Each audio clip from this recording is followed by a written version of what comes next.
వందే మాత్రం. నేను మీ journalist Navata. Welcome to R voice. Israel Iran యుద్ధం పాకిస్తాన్లో కంగారు పెట్టిస్తోంది. తోటి ముస్లిం దేశమైన ఇరాన్కు మద్దతు ఇవ్వాలో లేదో తేల్చుకోని పరిస్థితుల్లో ఆ దేశ నాయకత్వం ఉంది. మరోవైపు ఇరాన్పై దాడుల్ని పాకిస్తాన్ ప్రజలు ఖండిస్తున్నారు. ఇదిలా ఉంటే ఇరాన్ యుద్ధం పాకిస్తాన్ పార్లమెంట్లో గొడవకు కారణమైందని అక్కడ రాజకీయ నాయకులు చెప్పారు. పాకిస్తాన్ పీపుల్స్ పార్టీ ఎంపీ అబ్దుల్ ఖదీర్ పటేల్ ఇజ్రాయెల్ గురించి సంచలన వ్యాఖ్యలు చేశారు. పాకిస్తాన్ ఇజ్రాయెల్ మధ్య కేవలం ఒకే దేశం మిగిలి ఉంది, అది ఇరాన్. ఇరాన్ వరకు ఇప్పటికే వారి స్థావరాలున్నాయి, ఇప్పుడు ఇరాన్ మాత్రమే మిగిలింది. మీరు నమ్మినా నమ్మకపోయినా తర్వాత టార్గెట్ పాకిస్తానే అవుతుందని ఖదీర్ అన్నారు. పాకిస్తాన్ విదేశాంగ విధానంపై విమర్శలు చేస్తూ ఈ చెంచాగిరి, ఈ ఒప్పందాలు మిమ్మల్ని రక్షించవు అని తేల్చి చెప్పారు. యుద్ధంలో మరణించిన ఖమేనీని ఆయన అమరవీరుడిగా కొనియాడాడు. మరో ఎంపీ అలీ మహమ్మద్ ఖాన్ కూడా ఇదే అభిప్రాయాన్ని వ్యక్తం చేశారు. మీరేమనుకుంటున్నారు? టార్గెట్ ఇరాన్ మాత్రమే అని అనుకుంటున్నారా?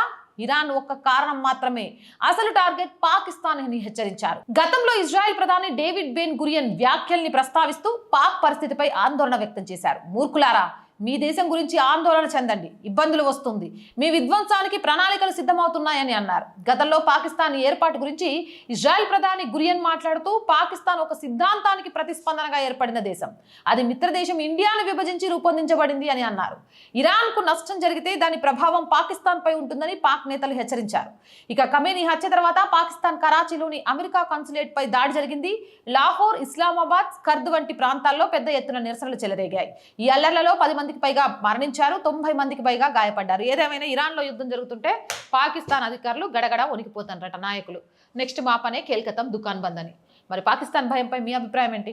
కామెంట్ సెక్షన్లో పెట్టండి. అండ్ వీడియో చూస్తున్న ప్రతి ఒక్కరికి యాజ్ యూజువల్గా రోజు చెప్పేదేనండి, R group of channels, R voice, R political, R Samskriti మన channels. So please subscribe our channels. ప్రతి కంటెంట్ని లైక్ చేయండి, షేర్ చేయండి, మీ అభిప్రాయాన్ని కామెంట్ సెక్షన్లో తెలియజేయండి.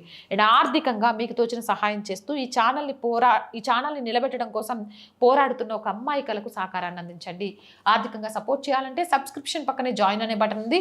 1 to 5 లెవెల్స్ ఉన్నాయి, ఏదో ఒక లెవెల్లో సపోర్ట్ చేయండి. లేదా స్క్రీన్ మీద గూగుల్ పే, ఫోన్పేతో పాటు అకౌంట్ డీటెయిల్స్ ఉన్నాయి, మీకు తోచిన సహాయాన్ని అందించండి. వ్యాపార ప్రకటనల కోసం 8328500576 నెంబర్ని సంప్రదించండి. జై హింద్, జై భారత్.